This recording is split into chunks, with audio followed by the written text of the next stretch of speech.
Hello, and welcome back to another episode of Tube Talk. Tube Talk. And we did miss a week last week, but we did explain that in the previous Tube Talk that Dad would be at Aitutaki. Do you want to give us a debrief? Yes. Hey, we had a hiatus last week, didn't we? We did indeed. Aitutaki was fabulous. That is it. Man, it was good. Man, it was good. It was hot. It was hot. It was about 30 degrees. Beautiful days. We had one day it was a bit overcast. Out of 5, we ate, drank, swam. We had a motorbike. We zoomed around the island on the motorbike. It was brilliant. Felt the 5 days away, nights away, felt like 2 weeks. So we were refreshed And ready to get back at work in the ready to go. the Ready. freeziness of Auckland. Ready to start having multiple winners. Starting with this weekend. There we go.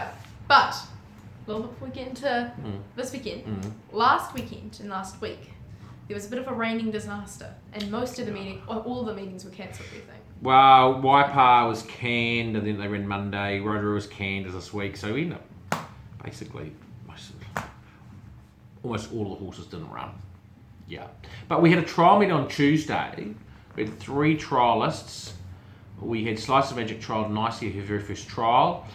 We had Thread the Needle who won well. She had that was her first trial this time in, and Lion King, his first trial this time in, he won by about 4 lengths. So we had some really nice trialists, and the Lion King and Thread the Needle look like they'll enjoy given the track, so they might be a couple of nice winter horses coming up There we go. in the next few months. So, let's hop into the 8 runners we've got this week.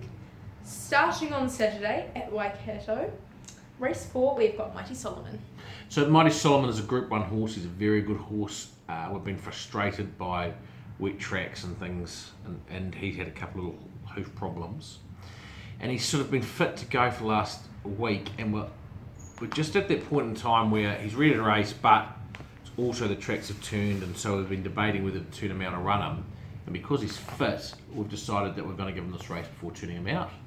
So 1,400 metres, probably 1,200 would be better, I think. But he's fit enough for 1,400. Lethiness in the saddle, barrier 3.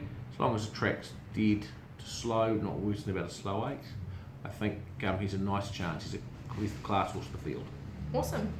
And in race 7, we've got What a Diva. So her last run before she goes out for the winter. We brought her back purposely to give her a couple of starts before turning her out. She had a mile race a couple of weeks ago, went really well. The step up in distance suits. Danielle Johnson's on board, has a good weight, but it is open class. She's stepping up a couple of grades, which makes it difficult. But as long as the track is dead, she can run very well.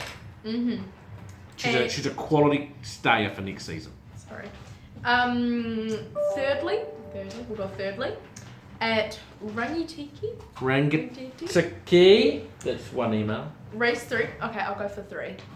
Okay, I'm gonna go 2. Okay. Quiet time. Sorry. We were back at Rangitiki. Rangitiki. Race 3, we've got Rock Island, who's a 2-year-old making his debut. Rock Island Line. Oh, sorry. Did you get that part? Now there's an omen here. Omen. The syndicate that owns it is called the Aitutaki Syndicate. Oh. And we're just an Aitutaki. And that's because he's out of a mare called Island Time. So Aitutaki's an island. So look, he is a horse, he's a half-brother to North and South, who's a stakes winner of 10 races. And he's a half to Will Ferret. Both those horses were winners on debut. And to Mahia, who won a few. So every horse she's left has won. So she's a good mare. He likes giving the tracks. He's going to get it. He's up against a pretty good horse that ran 5th in the Group 1 last start and Hard Merchandise. But we think he's a horse with quite a bit of talent, and we think he will acquit himself very well on a wet track. Robbie Hannam rides. Awesome. And I feel like I need to find the video I said this because I go. And fourthly, we've got. Yeah. Or next. Next up is Brahmarama, race 4. So Brahmarama has been off the track for a while. He had a few knee issues, but he's back. He's trialled up. He goes into Saturday's race. So another one of those horses where, a bit like Mighty Solomon, because we had to give him time off, we've got him ready to go, and we were hoping the tracks wouldn't turn to custard, that they'd be sort of slow, but they're going to be heavy, and that's not really going to suit him. He's going to run a bit better than that. So We really want a slow track for him if we can get it. He's a talented horse. We think he's got a big future. He's got a good turn of foot. Jonathan Riddell rides. He likes him. It's just a question mark, I think, over... That's two. It's just a question mark, really, about how wet the track gets. Awesome. And next up is race 7. We've got Prince Mambo. Prince Mambo is the comeback revelation of the season. He's won 3 of his last 6 starts. He's got a new lease of life leading from the front. He won very well last start. It's a big step up in class from his last start, but in actual fact, he's a Group 1 horse at his best, and it's a listed race. So he's well in. He's got a good weight on the minimum of 53 kilos. He is jumping out of his skin. He doesn't mind a slow track. He wouldn't want it heavy, and it probably will be. That's the question mark. If it was slow, I'd go into this race with quite a bit of confidence. It looks like a race where he could get an uncontested lead, and if that's the case,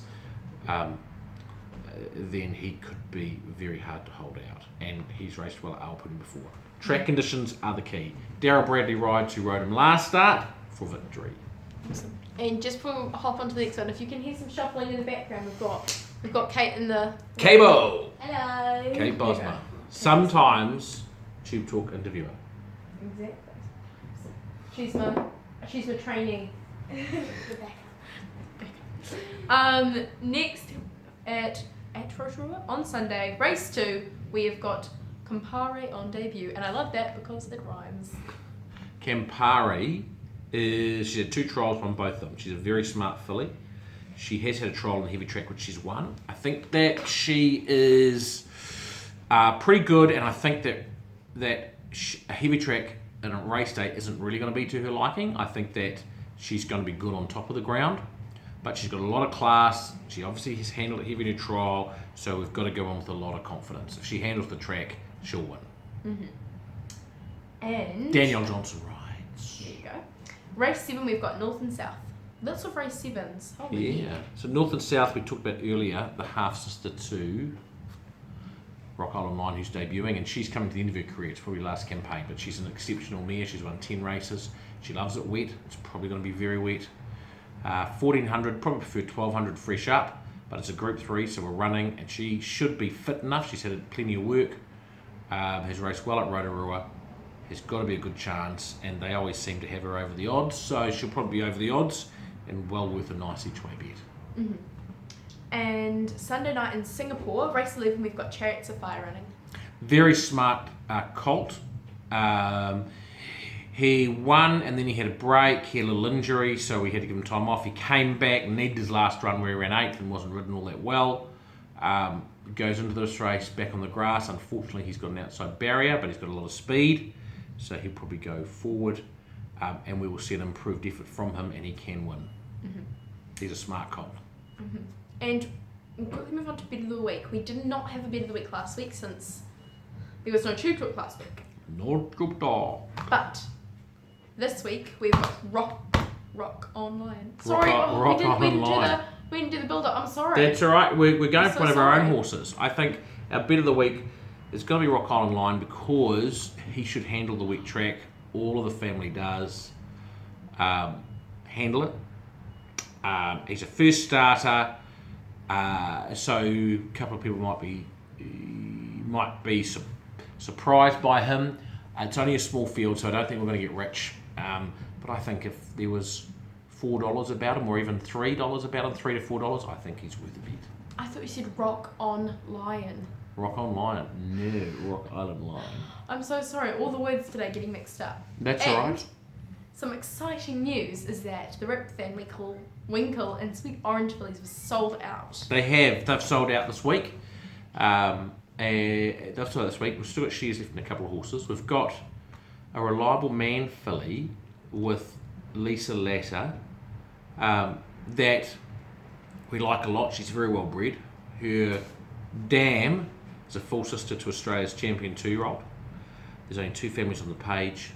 The mare's left 5 winners already, including Pure Lord, who ran the Hawke's Bay Cup last start. She looks a real Oaks filly. We thought we bought her exceptionally well, and there's about I think there's about 40% left in her. So have a look. I encourage you strongly to get into it. I think she was a great buy. Awesome. Would love to have you involved in it. There you go. Go Racing, your best bet for success. That's us. And that is our true talk. And we have 3 emails. Yes, you win. What good timing. I win this week. Thank you very much, Albert. All right. Thanks, Soph. See you. See you. Bye.